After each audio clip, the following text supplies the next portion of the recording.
The Story of Civilization, Volume 5, The Renaissance, Part 1, by Will Durant.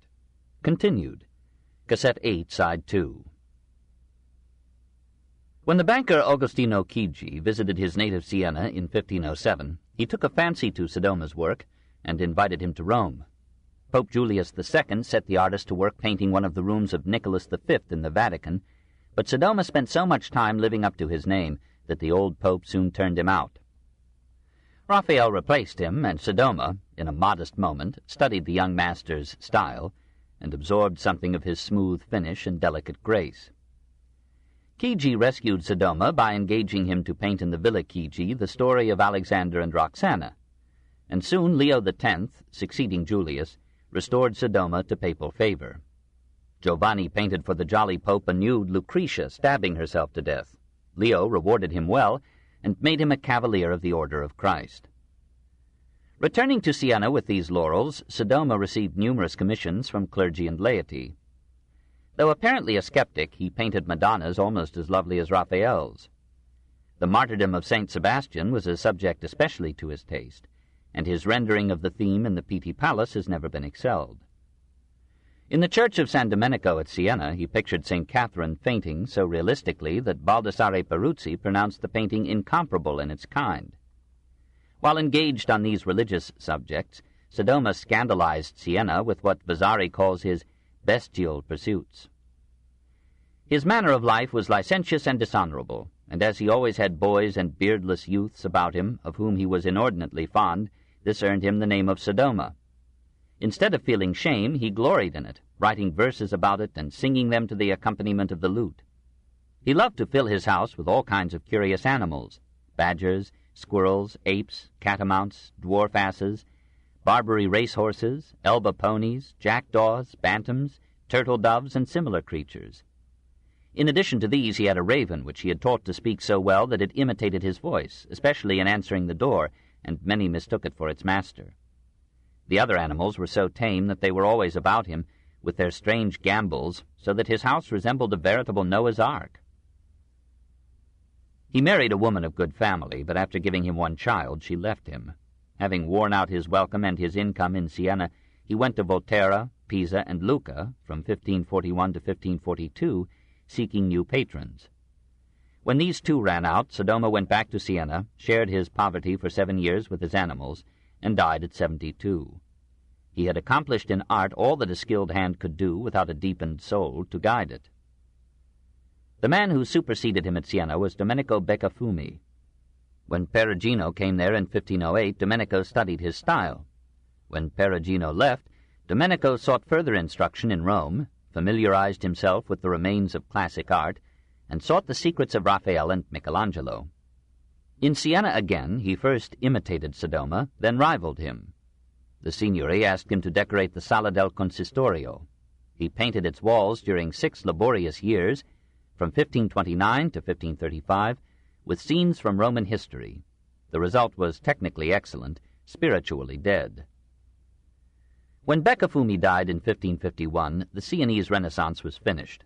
Baldassare Peruzzi was of Siena, but left it for Rome.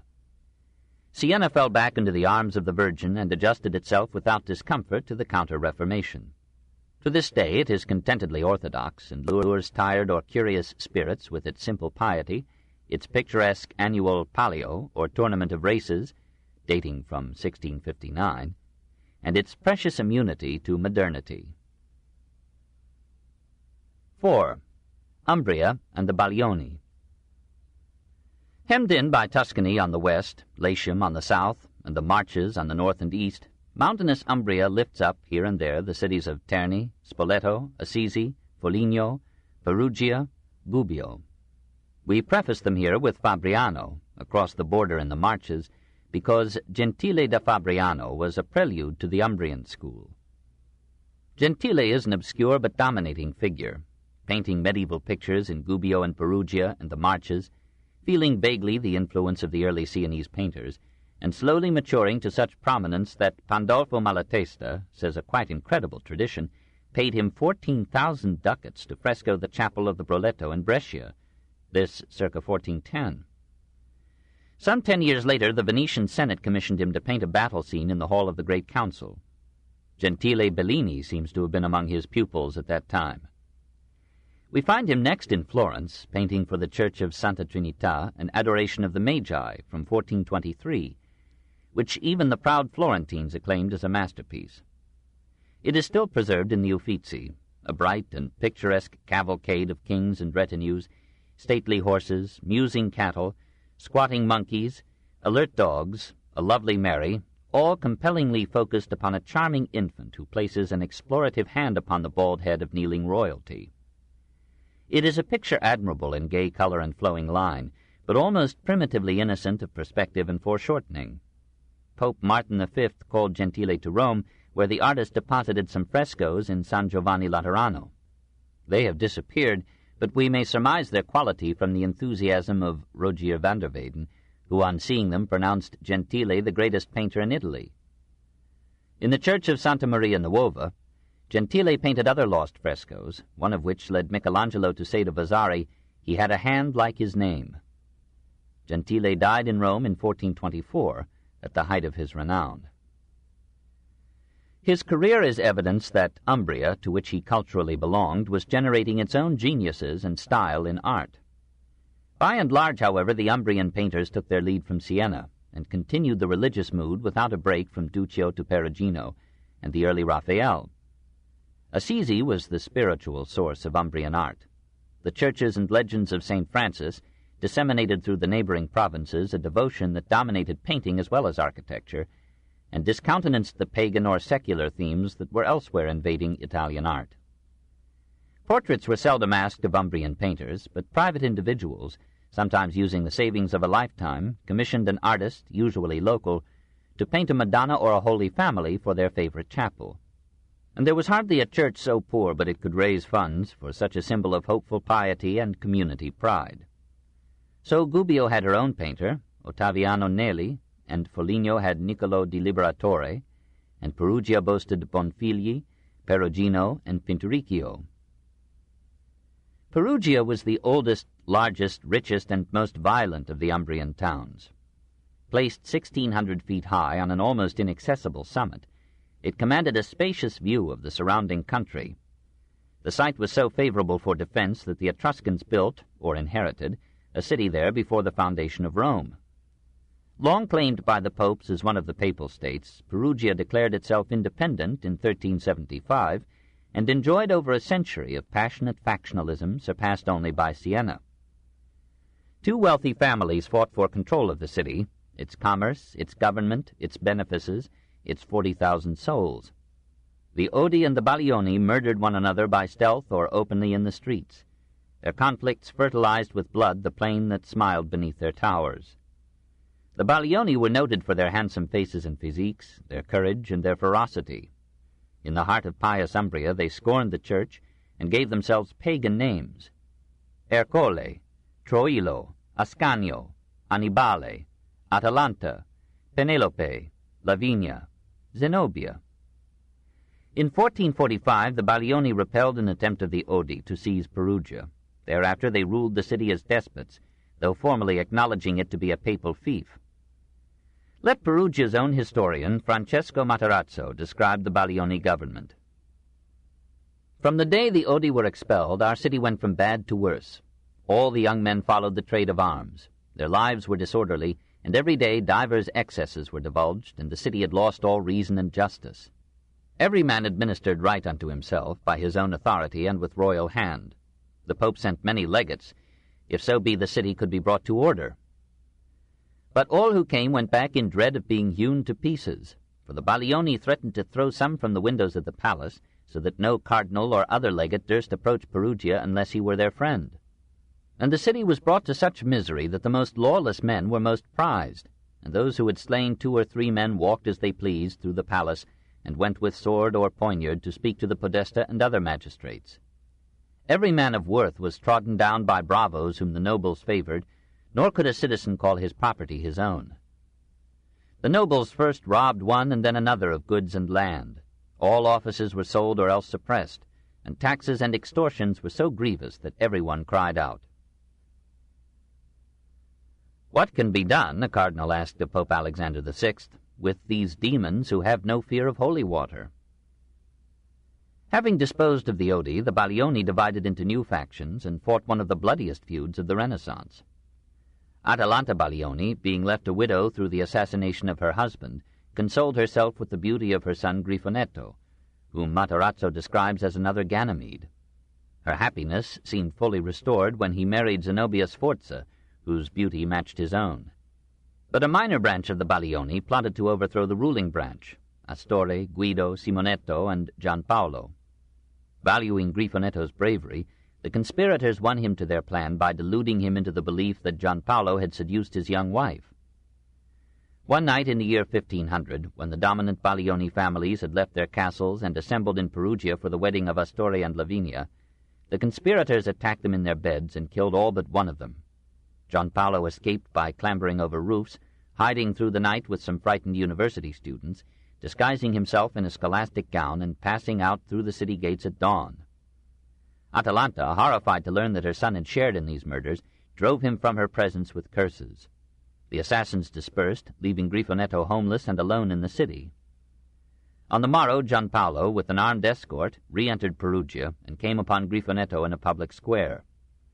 He wished to spare the youth, but the soldiers wounded Grifonetto mortally before Gianpaolo could restrain them.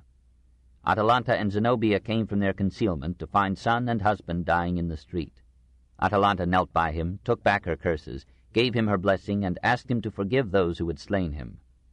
Then, says Matarazzo, the noble youth extended his right hand to his young mother, pressing her white hand, and forthwith he breathed his soul from his beautiful body.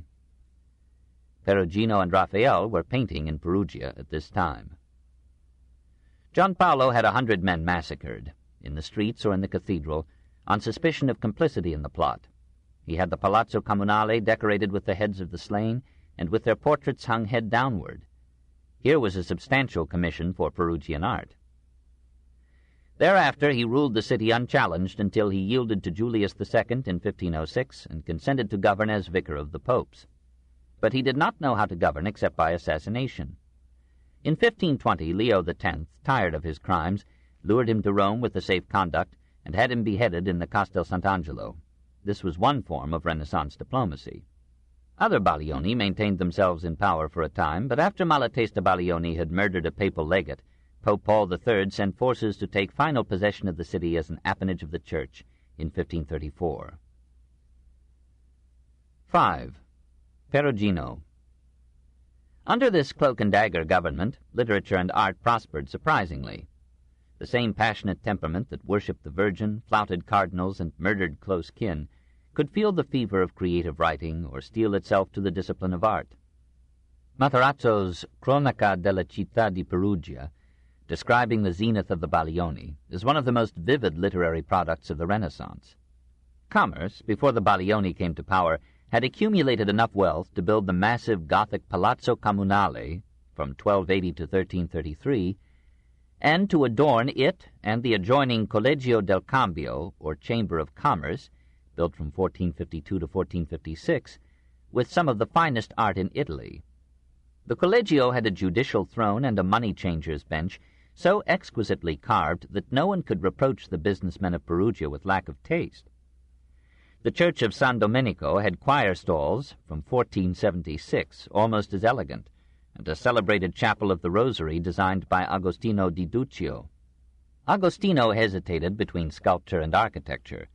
Usually he combined them, as in the Oratorio or prayer chapel of San Bernardino from 1461, where he covered almost the entire facade with statues, reliefs, arabesques, and other ornament. An unadorned surface always aroused an Italian artist. At least 15 painters were busy meeting such challenges in Perugia. Their leader in Perugino's youth was Benedetto Bonfigli. Apparently through association with Domenico Veneziano or Piero della Francesca, or through studying the frescoes painted by Bonozzo Gozzoli at Montefalco, Benedetto learned something of the new techniques that Masolino, Masaccio, Uccello, and others had developed in Florence. When he painted frescoes for the Palazzo Comunale, he displayed a knowledge of perspective new among Umbrian artists, though his figures borrowed stereotyped faces and were shrouded in shapeless drapery. A younger rival, Fiorenzo di Lorenzo, equaled Benedetto in dullness of color, surpassed him in delicacy of sentiment and occasional grace.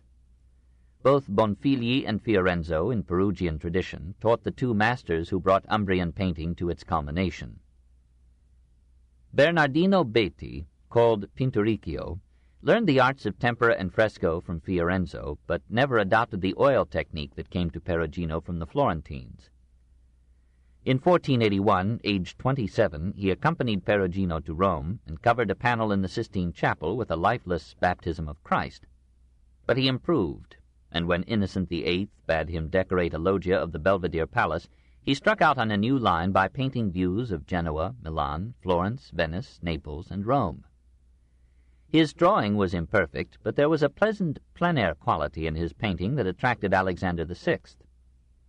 That genial Borgia, wishing to adorn his own chambers in the Vatican, commissioned Pinturicchio and some aides to paint the walls and ceilings with frescoes of prophets, sibyls, musicians, scientists, saints, madonnas, and perhaps a mistress.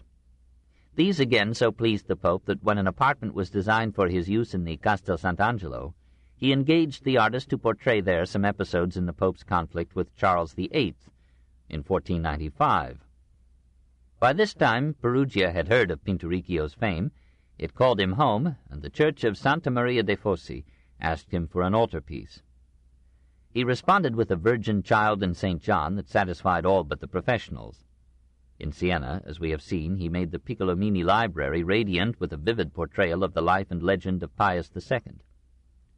And despite many technical faults, this pictorial narrative makes that room one of the most delightful remains of Renaissance art. After spending 5 years on this work, Pinturicchio went to Rome and shared in the humiliation of Raphael's success. Thereafter he faded from the artistic scene, perhaps through illness, perhaps because Perugino and Raphael so obviously excelled him. A doubtful story reports that he died of hunger in Siena, aged 59, in 1513. Pietro Perugino received that surname because he made Perugia his home. Perugia itself always called him by his family name, Vannucci. Born in nearby Città della Pieve in 1446, he was sent to Perugia at the age of 9, and was there apprenticed to an artist of uncertain identity. According to Vasari, his teacher ranked the painters of Florence as the best in Italy, and advised the youth to go and study there. Pietro went, carefully copied the frescoes of Masaccio, and enrolled as an apprentice or assistant to Verrocchio.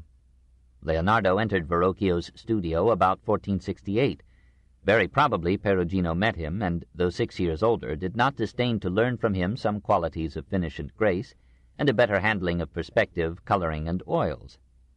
These skills already appear in Perugino's St. Sebastian, in the Louvre, together with a pretty architectural setting, and a landscape as placid as the face of the perforated saint. After leaving Verrocchio, Perugino returned to the Umbrian style of demure and tender Madonnas, and through him the harder and more realistic traditions of Florentine painting may have been softened into the warmer idealism of Fra Bartolomeo and Andrea del Sarto. By 1481, Perugino, now 35, had won sufficient repute to be invited by Sixtus IV to Rome. In the Sistine Chapel he painted several frescoes, of which the finest survivor is Christ giving the keys to Peter. It is too formal and conventional in its symmetrical composition, but here, for the first time in painting, the air, with its subtle gradations of light, becomes a distinct and almost palpable element in the picture. The drapery, so stereotyped in Bonfigli, is here tucked and wrinkled into life, and a few of the faces are finished to striking individuality. Jesus, Peter, Signorelli, and not least, the large, rotund, sensual, matter-of-fact countenance of Perugino himself, transformed for the occasion into a disciple of Christ. In 1486, Perugino was again in Florence, for the archives of the city record his arrest for criminal assault. He and a friend disguised themselves and, armed with clubs, waited in the dark of a December night to waylay some chosen enemy. They were detected before they could commit any injury. The friend was banished. Perugino was fined 10 florins. After another interlude in Rome, he set up a bottega in Florence in 1492, hired assistants, and began to turn out pictures, not always carefully finished, for customers near and far. For the Gesuati Brotherhood he made a Pietà, whose melancholy Virgin and pensive Magdalene were to be repeated by him and his aides in 100 variations, for any prosperous institution or individual. A Madonna and Saints found its way to Vienna, another to Cremona, another to Fano, another, the Madonna in Glory, to Perugia, another to the Vatican, another is in the Uffizi. Rivals charged him with turning his studio into a factory. They thought it scandalous that he should grow so rich and fat. He smiled and raised his prices. When Venice invited him to paint 2 panels in the ducal palace, offering 400 ducats, possibly around $5,000, he demanded 800, and when these were not forthcoming, he remained in Florence. He clung to cash and let the credit go.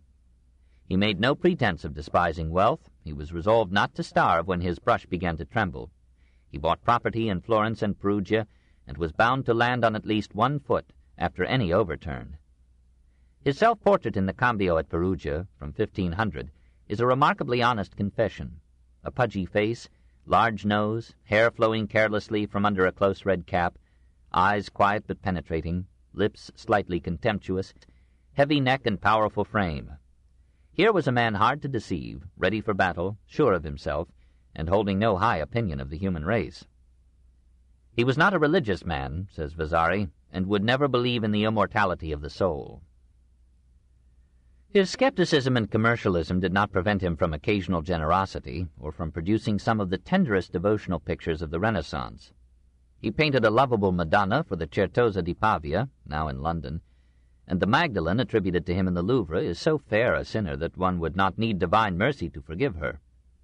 For the nuns of Santa Clara at Florence, he painted an entombment in which the women had a rare beauty of features, and the faces of the old men summarized their lives, and the lines of composition met on the bloodless corpse of Christ, and a landscape of slender trees on rocky slopes, and distant town on a quiet bay, shed an atmosphere of calm over the scene of death and grief.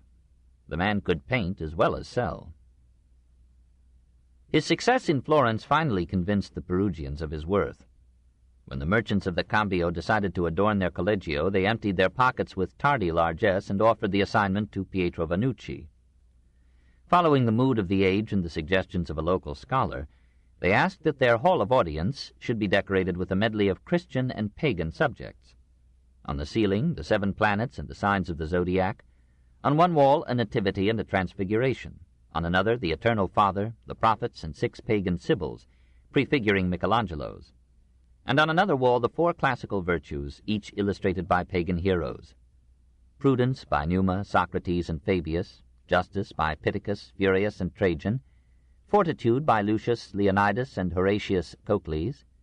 Temperance by Pericles, Cincinnatus, and Scipio. All this, it seems, was accomplished by Perugino and his aides, including Raphael, in the 1 year 1500, the very year when the feuds of the Baglioni incarnadined the streets of Perugia. When the blood had been washed away, the citizens could stream in to see the new beauty of the Cambio. Perhaps they found the pagan worthies a bit wooden, and wished that Perugino had shown them not posing, but engaged in some action that would give them life. But the David was majestic, the Erythraean Sibyl almost as gracious as a Raphael Madonna, and the Eternal Father a remarkably good conception for an atheist. On those walls, in his 60th year, Perugino reached the fullness of his powers. In 1501, the grateful city made him a municipal prior. From that zenith, he rapidly declined. In 1502, he painted a Marriage of the Virgin, which Raphael imitated 2 years later in the Sposalizio. About 1503, he returned to Florence. He was not pleased to find the city in much ado about Michelangelo's David. He was among the artists summoned to consider where the figure should be placed, and his opinion was overruled by the sculptor himself. The 2 men, meeting shortly afterward, traded insults. Michelangelo, then a lad of 29, called Perugino a blockhead, and informed him that his art was antiquated and absurd. Perugino sued him for libel and won nothing but ridicule. In 1505 he agreed to finish for the Annunziata a deposition that the late Filippino Lippi had begun, and to add to it an Assumption of the Virgin. He completed Filippino's work with skill and dispatch, but in the Assumption he repeated so many figures that he had used in previous pictures that the artists of Florence, still jealous of his quondam fees, condemned him for dishonesty and sloth. He left the city in anger and took up his residence in Perugia. The inevitable defeat of age by youth was repeated when he accepted an invitation from Julius II to decorate a room in the Vatican in 1507. When he had made some progress, his former pupil, Raphael, appeared and swept everything before him. Perugino left Rome with heavy heart. Back in Perugia, he prospected for commissions and kept on working to the end. He began in 1514 and apparently finished in 1520 a complex altarpiece for the church of Sant'Agostino, recounting again the story of Christ. For the church of the Madonna delle Lagrime at Trevi, he painted in 1521 an Adoration of the Magi, which, despite some palsied drawing, is an astonishing product for a man of 75. In 1523, while he was painting at neighboring Fontignano, he fell a victim to the plague, or perhaps died of old age and weariness. According to tradition, he refused the last sacraments, saying that he preferred to see what would happen in the other world to an obstinately impenitent soul. He was buried in unhallowed ground. Everyone knows the defects of Perugino's painting, the exaggerated sentiment, the dolorous and artificial piety, the stereotyped oval faces and ribboned hair, the heads regularly bent forward in modesty, even those of stern Cato and bold Leonidas. Europe and America can show 100 Peruginos of this repetitious type. The master was more fertile than inventive. His pictures want action and vitality. They reflect the needs of Umbrian devotion rather than the realities and significance of life. And yet there is much in them that can please the soul, mature enough to surmount its sophistication. The living quality of their light, the modest loveliness of their women, the bearded majesty of their old men, the soft and quiet colors, the gracious landscapes, covering all tragedies with peace. When Perugino returned to Perugia in 1499 after long stays in Florence, he brought into Umbrian painting the technical skill, without the critical faculty, of the Florentines. When he died, he had faithfully passed down those skills to his associates and pupils, to Pinturicchio, Francesco Ubertino il Bacchiacca, Giovanni di Pietro lo Spagna, and Raphael. The master had served his purpose. He had enriched and transmitted his heritage, and had trained a pupil to surpass him. Raphael is Perugino, faultless, perfected, and complete. Chapter 9. Mantua, 1378 to 1540. 1. Vittorino da Feltre. Mantua was fortunate. Throughout the Renaissance it had but one ruling family, and was spared the turmoil of revolutions, court murders, and coups d'etat. When Luigi Gonzaga became Capitano del Popolo in 1328, the ascendancy of his house was so well established that he could occasionally leave his capital and hire himself out to other cities as general, a custom followed by his successors through several generations. His great-grandson, Gianfrancesco I, was raised to the dignity of Marquis in 1432 by their theoretical sovereign, the Emperor Sigismund, and this title became hereditary in the Gonzaga family until it was exchanged for the still loftier title of Duke in 1530. John was a good ruler. He drained marshes, promoted agriculture and industry, supported art, and brought to Mantua, to tutor his children, one of the noblest figures in the history of education. Vittorino took his surname from his native town of Feltre, in northeast Italy. Catching the itch for classical erudition that swept like an epidemic through the Italy of the 15th century, he went to Padua and studied Latin, Greek, mathematics, and rhetoric under divers masters. He paid one of them by serving as his domestic. After being graduated from the university, he opened a school for boys. He chose his pupils by their talent and eagerness rather than by their pedigree or funds. He made the richer students pay according to their means and charged the poor students nothing. He tolerated no idlers, exacted hard work, and maintained strict discipline. As this proved difficult in the roistering atmosphere of a university town, Vittorino transferred his school to Venice in 1423. In 1425, he accepted the invitation of Gianfrancesco to come to Mantua and teach a selected group of boys and girls. These included 4 sons and a daughter of the Marquis, a daughter of Francesco Sforza, and some other scions of Italian ruling families. The Marquis provided for the school a villa known as Casa Zoggiosa, or Joyous House. Vittorino turned it into a semi-monastic establishment in which he and his students lived simply, ate sensibly, and devoted themselves to the classic ideal of a healthy mind and a healthy body. Vitorino himself was an athlete as well as a scholar, an expert fencer and horseman, so at home in weather that he wore similar clothing winter and summer, and walked in nothing but sandals in the severest cold. Inclined to sensuality and anger, he controlled his flesh by periodic fasting and by flogging himself every day. His contemporaries believed that he remained a virgin till his death. To chasten the instincts and form sound character in his pupils, he first of all required of them a regularity of religious devotions, and instilled in them a strong religious feeling. He sternly rebuked all profanity, obscenity, or vulgarity of language, punished any lapse into angry dispute, and made lying almost a capital crime. However, he did not have to be told, as Lorenzo's wife warned Politian, that he was educating princes who might someday face the tasks of administration or war. To make their bodies healthy and strong, he trained them in gymnastics of many kinds, in running, riding, leaping, wrestling, fencing, and military exercises. He accustomed them to bear hardships without injury or complaint. Though medieval in his ethics, he rejected the medieval scorn of the body and recognized with the Greeks the role of physical health in the rounded excellence of man. And as he formed the bodies of his pupils with athletics and toil, and their characters with religion and discipline, so he trained their taste with instruction in painting and music, and their minds with mathematics, Latin, Greek, and the ancient classics.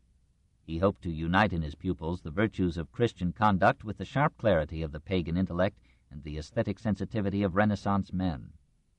The Renaissance ideal of the complete man, l'uomo universale, health of body, strength of character, wealth of mind, reached its first formulation in Vitorino da Feltre. The fame of his methods spread through Italy and beyond. Many visitors came to Mantua to see not its marquis but its pedagogue. Fathers begged from Gianfrancesco the privilege of enrolling their sons in this school of princes. He agreed, and such later notables as Federigo of Urbino, Francesco da Castiglione, and Taddeo Manfredi came under Vitorino's formative hand. The most promising students enjoyed the master's personal attention. They lodged with him under his own roof and received the priceless instruction of daily contact with integrity and intelligence. Vitorino insisted that poor but qualified applicants should also be admitted. He persuaded the Marquis to provide funds, facilities, and assistant teachers for the education and maintenance of 64 scholars at a time.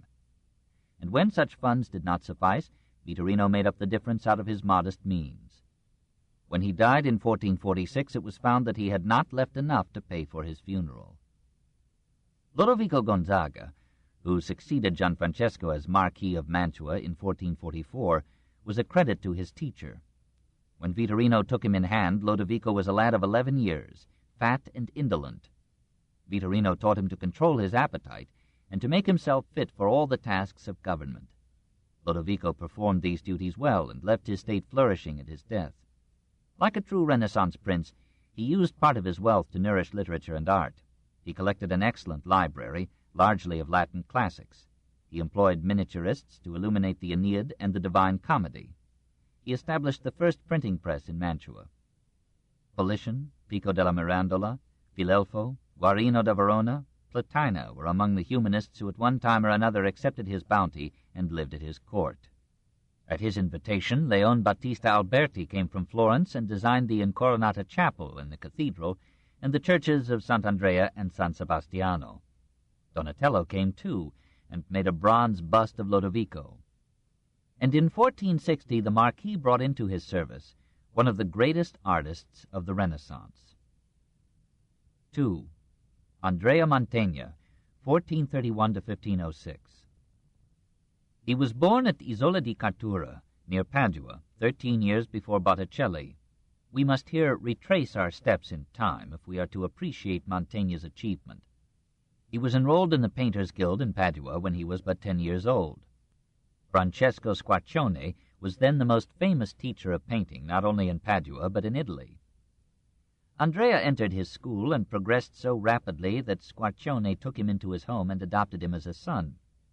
Inspired by the humanists, Squarcione collected into his studio all the significant remains of classic sculpture and architecture that he could appropriate and transport, and bade his students copy them over and over again as models of strong, restrained, and harmonious design. Mantegna obeyed with enthusiasm. He fell in love with Roman antiquity, idealized its heroes, and so admired its art that half his pictures have Roman architectural backgrounds, and half his figures, of whatever nation or time, bear a Roman stamp or garb. His art profited and suffered through this youthful infatuation. He learned from these exemplars a majestic dignity and a stern purity of design, but he never fully emancipated his painting from the petrified calm of sculptural forms. When Donatello came to Padua, Mantegna, still a lad of 12, felt again the influence of sculpture, together with a powerful impulse toward realism. At the same time, he was fascinated by the new science of perspective, so recently developed in Florence by Masolino, Uccello, and Masaccio. Andrea studied all its rules and shocked his contemporaries with foreshortenings ungracious in their truth. In 1448, Squarcione received a commission to paint frescoes in the church of the Eremitani friars at Padua. He assigned the work to two favorite pupils, Niccolo Pizzolo and Mantegna. Niccolo finished one panel in excellent style, then lost his life in a brawl. Andrea, now 17, continued the work, and the 8 panels that he painted in the next 7 years made him a name from one end of Italy to the other. The themes were medieval, the treatment was revolutionary. The backgrounds of classical architecture were carefully detailed. The virile physique and gleaming armor of Roman soldiers were mingled with the somber features of Christian saints. Paganism and Christianity were more vividly integrated in these frescoes than in all the pages of the humanists. Drawing reached here a new accuracy and grace. Perspective appeared in painstaking perfection. Rarely had painting seen a figure as splendid in form and bearing as that of the soldier guarding the saint before the Roman judge, or anything so grimly realistic as the executioner raising his club to beat out the martyr's brains. Artists came from distant cities to study the technique of the amazing Paduan youth. All but 2 of these frescoes were destroyed in the Second World War. Jacopo Bellini, himself a painter of renown and already, in 1454, father of painters fated to eclipse his fame, saw these panels in the making, took a fancy to Andrea, and offered him his daughter in marriage. Mantegna accepted. Squarcione opposed the union and punished Mantegna's flight from his adoptive home by condemning the Eremitani frescoes as stiff and pallid imitations of marble antiques. More remarkable, the Bellinis succeeded in conveying to Andrea a hint that there was some truth in the charge. Most remarkable, the hot-tempered artist accepted the criticism and profited from it by turning from the study of statuary to the intent observation of life in all its actuality and details. In the last 2 panels of the Eremitani series he included 10 portraits of contemporaries, and one, squat and fat, was Squarcione. Canceling his contract with his teacher, Mantegna was now free to accept some of the invitations that besieged him. Lodovico Gonzaga offered him a commission in Mantua in 1456. Andrea held him off for 4 years, and meanwhile, in Verona, he painted for the Church of San Zeno a polyptych that to this day makes that noble edifice a goal of pilgrimage. In the central panel, amid a stately framework of Roman columns, cornice, and pediment, the Virgin holds her child, while angel musicians and choristers envelop them. Beneath this, a powerful crucifixion shows Roman soldiers throwing dice for the garments of Christ. And at the left, the Garden of Olives presents a rugged landscape that Leonardo may have studied for his Virgin of the Rocks. This polyptych is one of the great paintings of the Renaissance. After 3 years in Verona, Mantegna finally agreed to go to Mantua in 1460, and there, except for brief stays in Florence and Bologna, and 2 years in Rome, he remained till his death. Lodovico gave him a home, fuel, corn, and 15 ducats, or $375 a month. Andrea adorned the palaces, chapels, and villas of 3 successive marquises. The sole survivors in Mantua of his labors there are the famous frescoes in the ducal palace, specifically in the Sala degli Sposi, the Hall of the Betrothed, named and decorated for the engagement of Lodovico's son Federigo to Margaret of Bavaria. The subject was simply the ruling family, the Marquis, his wife, his children, some courtiers, and Cardinal Francesco Gonzaga, welcomed by his father Lodovico on the young prelate's return from Rome. Here was a gallery of remarkably realistic portraits, among them Mantegna himself, looking older than his 43 years, with lines in his face and pouches under his eyes. Lodovico, too, was aging rapidly, and his last years were dark with troubles. 2 of his daughters were deformed. Wars consumed his revenues. In 1478, plague so devastated Mantua that economic life almost stopped. State revenues fell, and Mantegna's salary was one of many that went for a time unpaid. The artist wrote Lodovico a letter of reproach. The Marquis answered with a gentle plea for patience. The plague passed. Lodovico did not survive it. Under his son Federigo, from 1478 to 1484, Mantegna began, and under Federigo's son Gianfrancesco, from 1484 to 1519, he completed his finest work, The Triumph of Caesar. These 9 pictures, painted in tempera on canvas, were designed for the Corte Vecchia of the ducal palace. They were sold to Charles I of England by a needy Duke of Mantua, and are now in Hampton Court. The enormous frieze, 88 feet long, depicts a procession of soldiers, priests, captives, slaves, musicians, beggars, elephants, bulls, standards, trophies, and spoils, all escorting Caesar riding on a chariot and crowned by the goddess of victory. Here Mantegna returns to his first love, classic Rome. Again he paints like a sculptor. Nevertheless, his figures move with life and action. The eye is drawn along, despite 100 picturesque details, to the culminating coronation. All the painter's artistry of composition, drawing, perspective, and meticulous observation enters into the work and makes it the master's masterpiece. During the 7 years that elapsed between the undertaking and the completion of the Triumph of Caesar, Mantegna accepted a call from Innocent VIII and painted from 1488 to 1489 several frescoes that vanished in the later vicissitudes of Rome. Complaining of the Pope's parsimony, while the Pope complained of his impatience, Mantegna returned to Mantua and rounded out his prolific career with 100 pictures on religious themes. He was forgetting Caesar and returning to Christ. The most famous and disagreeable of these paintings is the Cristo Morto in Brera, the dead Christ lying on his back with his vast foreshortened feet toward the spectator and looking more like a sleeping condottiere than like an exhausted god. A final pagan picture came from Mantegna's old age. In the Parnassus of the Louvre, he put aside his usual resolve to capture reality rather than picture beauty. He surrendered himself for a moment to an unmoral mythology and portrayed a nude Venus throned on Parnassus beside her soldier-lover Mars, while at the mountain's base Apollo and the Muses celebrate her loveliness in dance and song. One of the Muses was probably the Marquis Gianfrancesco's wife, the peerless Isabella d'Este, now the leading lady in the land.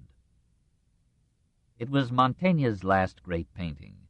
His final years were saddened by ill health, bad temper, and mounting debts. This book is continued on Cassette 9, Side 1.